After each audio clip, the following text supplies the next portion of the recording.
Fala, amigos do Crítica Jurídica, tudo bem com vocês? Comigo tudo certo? E hoje eu tô aqui com o Vicente. Olá, camaradas, tudo bem com vocês? Vamos pra cima e pau na máquina.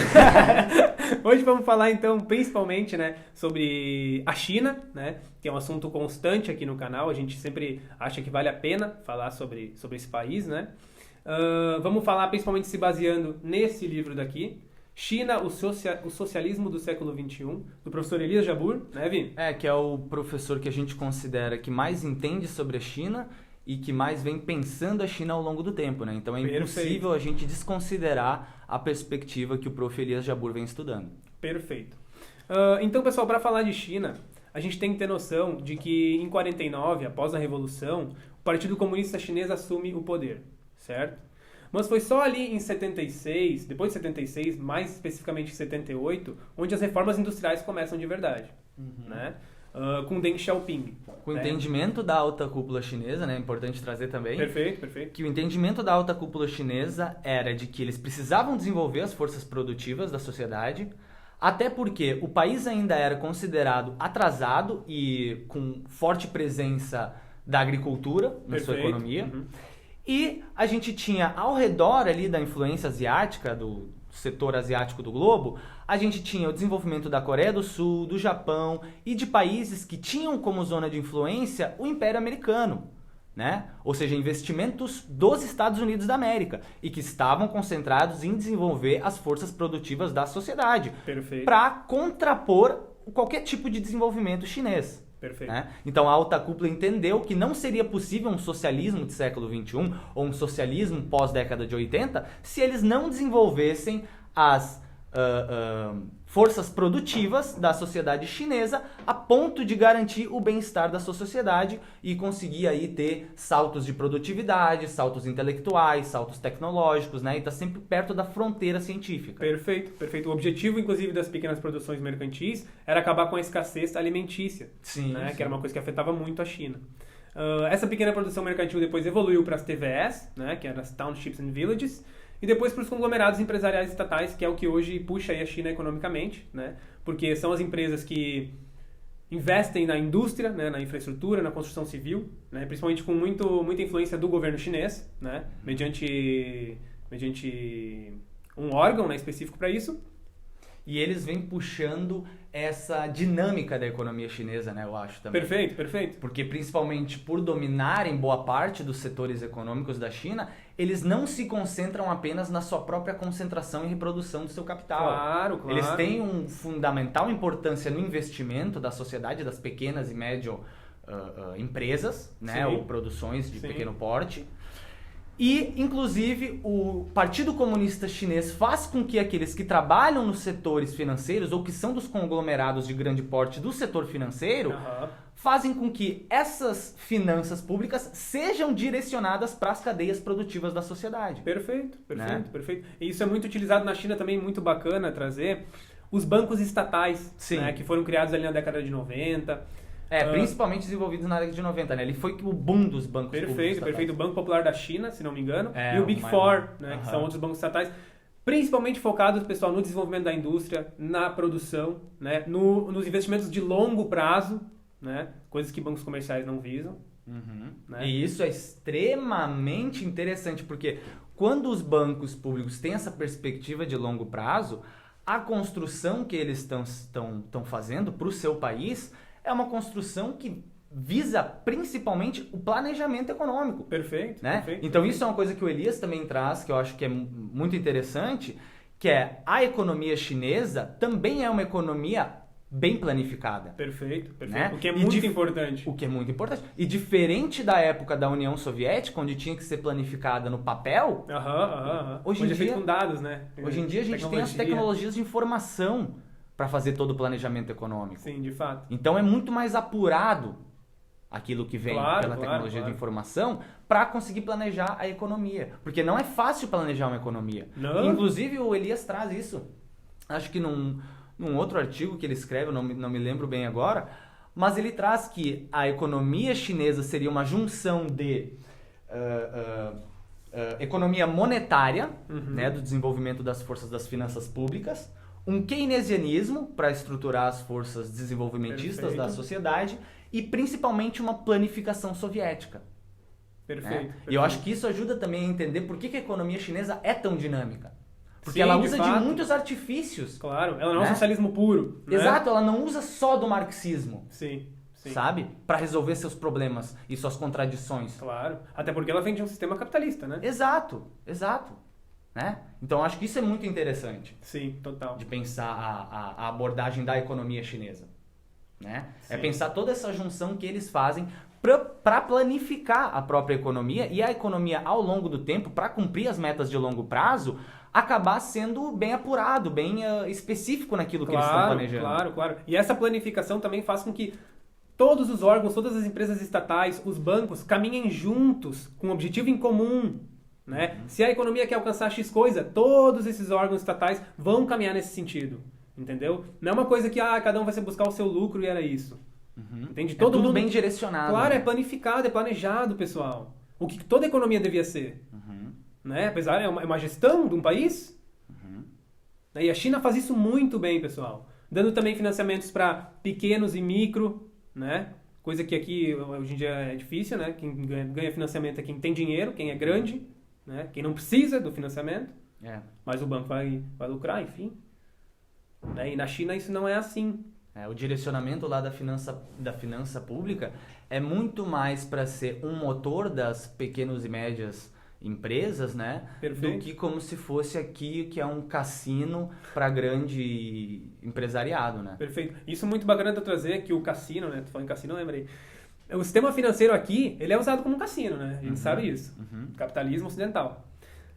Na China, isso é bacana, que eles criam um sistema financeiro, né?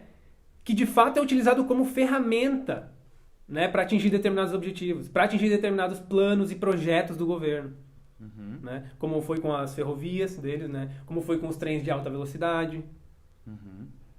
Né? Isso é muito importante. São finanças públicas que não são desconexas do setor produtivo, né? Eu acho que elas são literalmente feitas e desenhadas para fortalecer os setores produtivos da sociedade chinesa.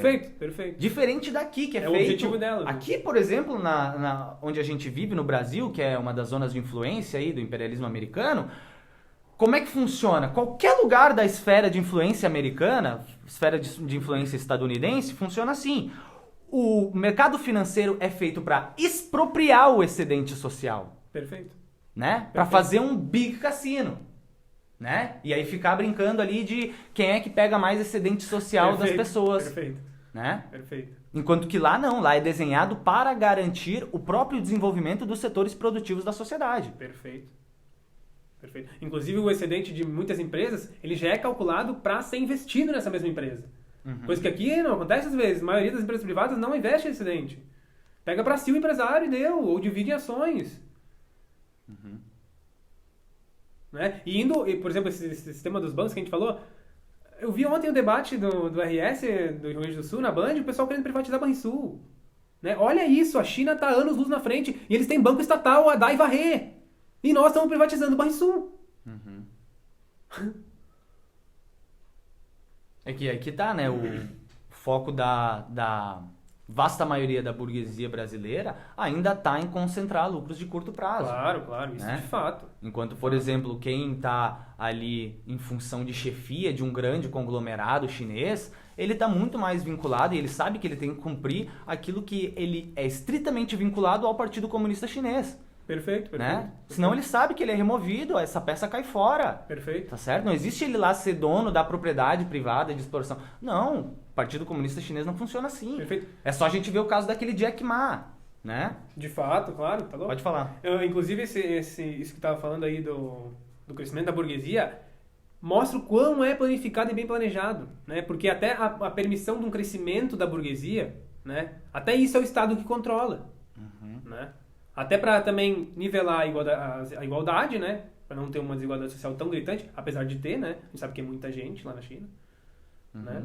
E que eles ainda carregam muitas contradições, claro, né? Claro. E tendo muito em vista que o socialismo chinês ainda é claramente, para mim, uma etapa de transição. Claro, né? Não nos seus primórdios também. Está nos seus primórdios, está caminhando e tal.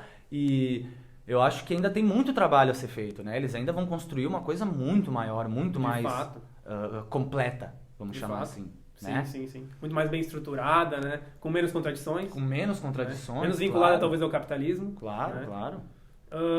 Outro ponto interessante também que eu acho legal a gente comentar é que desde 95 teve um grande foco na exportação. Sim. Né? E a redução da importação predatória.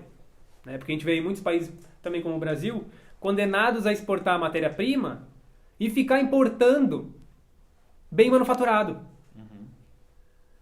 Né? Então a China se preocupou em exportar mais, importar menos, né? Principalmente as importações predatórias, né? Que ocorrem por parte dos países capitalistas. Né? E assim também ajudou a crescer. Claro, assim ajudou a desenvolver muito as suas forças produtivas. Porque quando tu não importa de um outro país, tu tem que automaticamente desenvolver, produzir. Claro. E assim se cria o mercado interno também, dentro da China. Por isso que é tão forte o mercado interno da China. Claro, né? claro. Hoje em dia eu acho que é um dos mercados internos mais fortes, deve estar entre os 3 maiores. Sim, sabe? Sim. Tanto que, por paridade de poder de compra, a China, hoje, do dia que nós estamos gravando aqui, que eu acho que é dia 8, né? Acho que é dia 8. É muito maior do que os Estados Unidos. O poder, se a gente tiver em comparar por paridade do poder de compra, a China já ultrapassou economicamente os Estados Unidos, né? Sim. Então, eu penso que o mercado interno chinês é um mercado interno extremamente robusto e que cresceu e se alavancou Claro. porque foi pensado, planejado, né, para reduzirem as importações e começarem a desenvolver suas forças produtivas. Claro. Né? A gente trouxe também dados importantes ali, se quiser trazer, Uhum. onde mostram para nós claramente, né, essa evolução da China nos últimos, vamos botar aí 40 anos, né, de 78 para cá. A gente tem aqui, pessoal, por exemplo, para trazer para vocês, o crescimento do PIB real da China, de 1980 até 2019. O desenvolvimento do PIB real foi em 9,2% ao ano. Comparem com a vasta maioria dos países ocidentais capitalistas. Tá? E aí vocês vê se vocês vão achar algum que tem esse nível de desenvolvimento. Já respondo a vocês, é óbvio que vocês não vão achar. Vamos morrer tentando. Aí então, ó, a taxa média do crescimento do PIB per capita foi de mais ou menos 9% ao ano. E a renda per capita de 1980 era $250, enquanto em 2018 foi para $8.827. Ou seja, um crescimento de 36 vezes. Olha essa diferença, pessoal. Procurem em algum outro lugar do mundo que tenha esse desenvolvimento de renda per capita de 36 vezes. Ou que seja pelo menos semelhante. Não vai encontrar. Não encontra. 36 vezes, encontra. cara. Aí outro dado que a gente tem aqui, que o Tomás também separou, que é sobre a grande exportação de capitais, que era relativo a isso que tu estava falando, Sim. sobre a política deles de desenvolvimento, de começar a exportar mais e importar menos. Olha só, o investimento deles direto no exterior, ou seja, aquilo que eles botam de grana no exterior, em 1990 era mais ou menos 0,8 bilhões de dólares. 2017, eles tiveram um salto para 101,9 bilhões, ou seja, praticamente 102 bilhões. Pensa. Entende? É ridículo, pessoal. Isso é bizarro, isso é basicamente em 30 anos, tu tem um crescimento no investimento direto, né? Tu investir de 100 vezes. Imagina, 100 vezes, cara. Sabe? Porque eles estavam investindo basicamente 1 bi nos anos 90, e aí em 2017, 101, 102 bi. É gritante, pessoal. É gritante demais. E isso pessoal. tudo resultado de uma economia planificada, bem planejada, né? Que visa, tem isso como objetivo, né? O crescimento da nação. Uhum. E não os lucros dos banqueiros e grandes empresários, né? Mais algum dado importante? E também tem as reservas cambiais que eles possuem daí no exterior. Em 1978, as reservas cambiais deles estavam em mais ou menos 1,6 bilhões de dólares. Uhum. E em 2019, nós temos 3,9 trilhões de dólares. Trilhões, pessoal. Cara, a capacidade deles de desenvolvimento e a capacidade estratégica que o Partido Comunista Chinês está tendo nessa época de neoliberalismo, nessa época de tosqueira científica, é bizarro, pessoal. Isso é uma construção civilizacional pra gente se orgulhar. De fato. Ter orgulho meu da Deus. humanidade conseguir fazer isso. Claro, claro. Sabe? Porque nenhum outro país no mundo vem conquistando aquilo que a China vem conquistando. De fato. Isso nem os Estados Unidos conseguiu quando ele emergiu como potência industrial. Ali no final do século XIX, indo pro século XX. Sim, sim, sim. Né? Aham. Nunca conseguiu e nunca garantiu nem metade daquilo que o Partido Comunista Chinês vem garantindo para os seus habitantes, né? Para aqueles que moram no seu Sim, território. Sim, sim. E um resultado também de todos esses planejamentos, né, da China é o quanto eles se mantêm estáveis, né? Sim. Tu vê que eles não sofrem crises internacionais que atingem outros países. Crise de 2008, eles botaram um pacote na economia de 586, se não me falha a memória agora, bilhões de dólares, cara. Foi incrível a forma como eles reagiram à crise de 2008, né? Isso era 12,6%, se não me falha a memória também, do PIB, para estimular a economia. Isso é intervenção estatal, pessoal. É coisa que o pessoal prega aqui que não vale a pena. E outro ponto que mostra como a planificação é extremamente importante para uma economia que quer garantir o bem-estar social dos seus cidadãos. Olha só, a China atualmente tem 40 mil quilômetros de ferrovias de alta velocidade construídas. Esses 40 mil quilômetros, sabe em quanto tempo foi construído? 20 anos. Tá? 20 anos. Aí, explica, como é que a China consegue construir essas ferrovias de alta velocidade e os Estados Unidos não?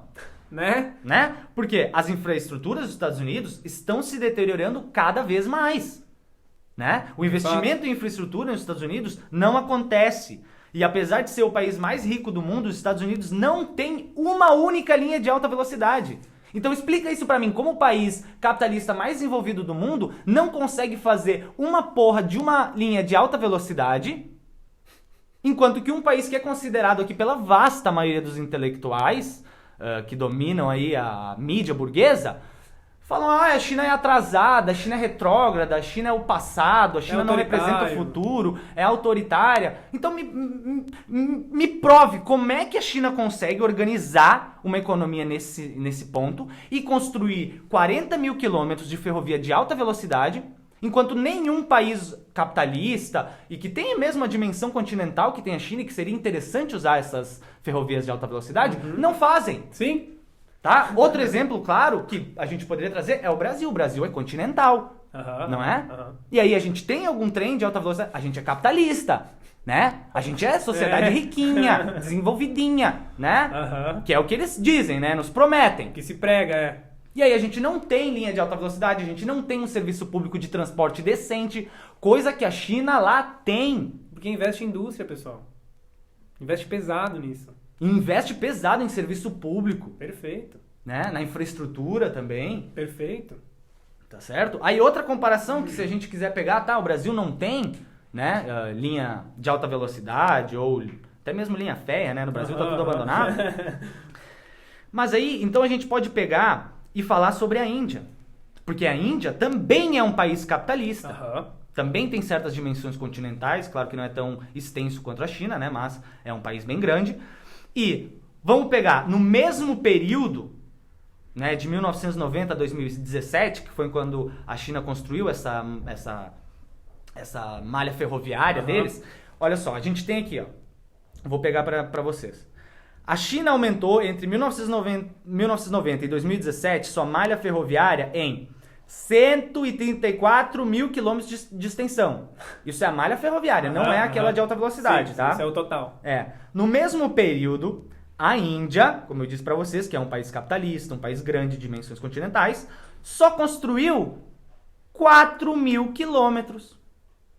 Só 130 a mais a China fez. Saca? Mas é um país atrasado, né? Comunista, não vale a pena ver. Esse é o ponto. Se a gente tiver que falar de desenvolvimento, de bem-estar do cidadão, é impossível a gente não falar da China. Perfeito. Ele deve ser o objetivo principal. É o objetivo principal, né? Tá certo? Porque é isso que a China tem como objetivo no seu Partido Comunista Chinês. Perfeito. Né? E aí que entra que eu discordo totalmente daqueles que não consideram a China como uma experiência socialista. Eu particularmente acho que tu também, né? Sim, sim. também considera a China como uma experiência socialista, porque mesmo que tenha forças produtivas ali de capitalismo, tenha uma burguesia nacional, não são eles que detêm o poder político. Claro que não. Não são eles que ditam os ventos da economia, os ventos da política jurisdicional, da política tributária, da política de propriedade privada. Perfeito, perfeito. Tá certo? O poder deles é extremamente limitado. Perfeito, perfeito. Inclusive a criação deles foi permitida pelo Partido Comunista Chinês. Exatamente. Né? Que é quem regula a maioria das coisas na China. E é quem representa o povo. E o que eu acho muito, mas muito próprio desse socialismo chinês que eles estão construindo é que, por exemplo, as pessoas falam assim, a China não é socialista porque lá tem empresa privada. Tá ok, cara pálida, tem empresa privada lá sim, eles estão se concentrando em desenvolver a força produtiva, então lá vai ter lucro, por exemplo. Sim, sim. Tá certo? Só que não tá aí a avaliação do sentido se ela é ou não socialista. Porque, um exemplo claro, toda empresa privada que vai participar do mercado chinês, que vai operar lá na China, Sim. ela tem que ter por obrigação uma célula do Partido Comunista Chinês dentro da empresa para fiscalizar. Onde isso acontece? Em qualquer lugar do ocidente capitalista. Ou em qualquer país capitalista. Que tenha ali uma presença de, sei lá, um órgão que esteja presente para cumprir os ditames da Constituição. Para fiscalizar de fato, né? Para fiscalizar. Porque a empresa ela opera por simples liberdade. Perfeito. É o chefe que manda e o livre, trabalhador que obedece. Né? Né? Inclusive, se houvesse aqui na sociedade capitalista, isso logo ia ser precarizado para ser privatizado. Né? Essas empresas de fiscalização. Sim. Que é o que se faz com tudo que é privatizado, que é público aqui no Brasil. Isso prova como a China é sim uma sociedade socialista. Claro. Né? É o que, como se dá a economia do projetamento, né? É uma fusão de coisas. Né? Um keynesianismo, né? Desenvolvimentista. O socialismo, né? Que é o que guia a planificação soviética, né? Que é a economia monetária. E a economia monetária. Que é das finanças públicas, né? E eu acho que ter a perspectiva de que toda vez que tu tem que abrir uma empresa privada na China, tu vai ter a fiscalização do Partido Comunista Chinês, isso já demonstra como o Partido Comunista Chinês é o detentor do poder político em última instância. E é ele que conduz a política do país. Perfeito. De fato, não tem como dizer que é as empresas, é o mercado. Isso só considerando o período atual da China, para não adentrar e falar pelo período revolucionário que eles passaram, por todo o período de Mao Zedong, que é extremamente considerado um período revolucionário socialista. Sim. Tá certo? Sim. É como se esquecessem isso e falassem, não, a China é capitalista agora. Não, mas peraí. Ela simplesmente encontrou uma forma, na verdade, desculpa te interromper, né? Claro. De esses dois modos de produção, tanto o socialista, predominantemente, e o capitalista, simultaneamente funcionarem juntos. Entende? Ela não é capitalista. Não, cara, ela é predominantemente socialista. Ela utiliza de ferramentas do capitalismo para impulsionar a sua economia. E para cumprir objetivos estratégicos de longo prazo. Sociais. Né? O bem-estar público.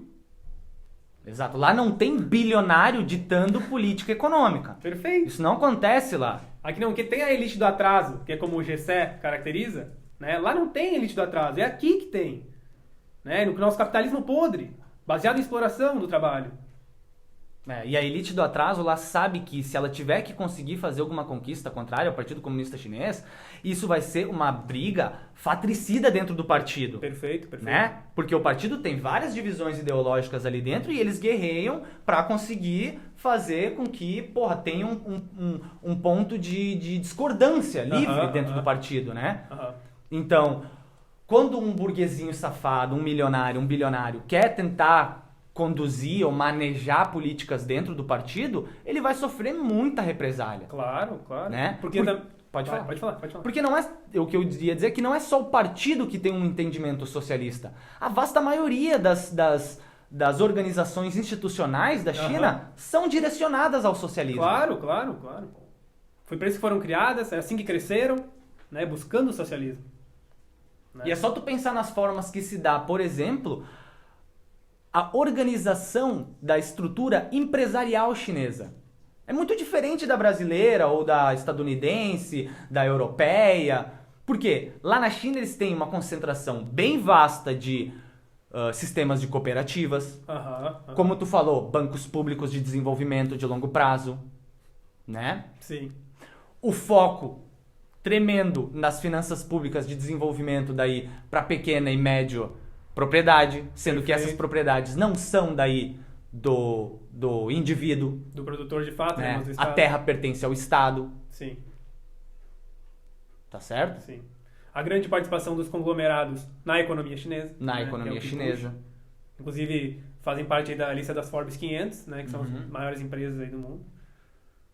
Então, acho que esse é o ponto. A gente tem que ver a China pela a sua totalidade. A gente não pode falar, existe empresa na China, é capitalista. Não, de forma nenhuma. Existe ali um lucro, uma pequena mais-valia, né? E é capitalista. Não, peraí.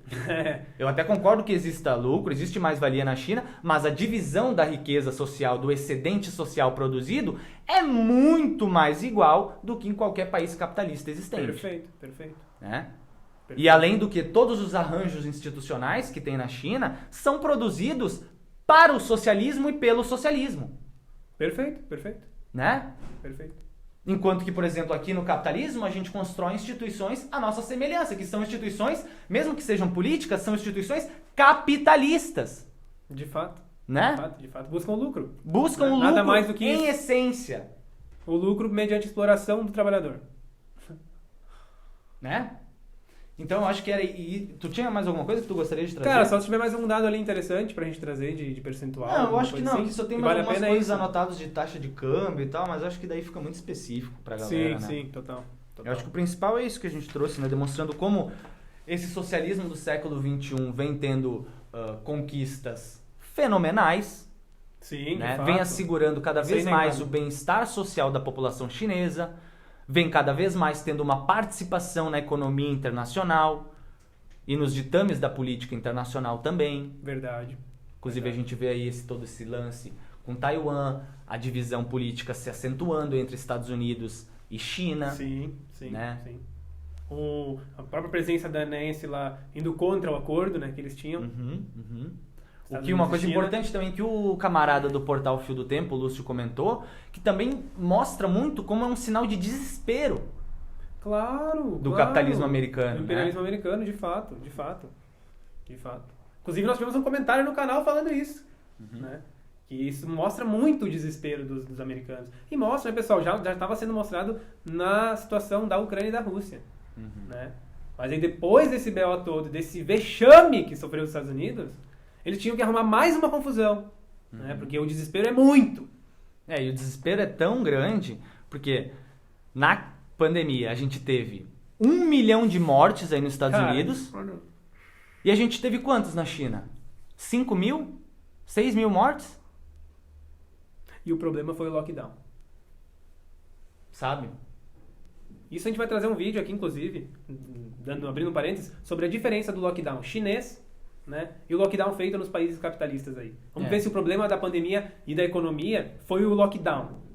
Não, é claro que não foi, né? E aí a gente vai mostrar também como realmente foram as medidas tomadas pela China para garantir a vida da sua população e as condições de bem-estar dos seus cidadãos. Perfeito. E como isso não foi observado por principalmente aquela potência que é o bastião do capitalismo, né? O bastião da suposta liberdade, Estados Unidos da América. Perfeito. Né? Perfeito. Acho que vamos encerrando por aí, então o vídeo já tá ficando com 30 minutos. É isso aí. Agradece aí, Tom. Por hoje era isso, pessoal. Agradecer aí as visualizações, os comentários, os likes. Se puderem, deixa o like, né? Se inscreve no canal, comenta.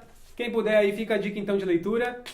Né? Elias Jabbour, Socialismo do Século XXI. Adquiram, é barato e o conhecimento agregado aqui vale muitíssimo a pena. Certo, pessoal? É isso aí, pessoal. Valeu, a gente Grande agradece abraço, aí que tá tamo assistindo. junto. Obrigado. É nóis. Valeu.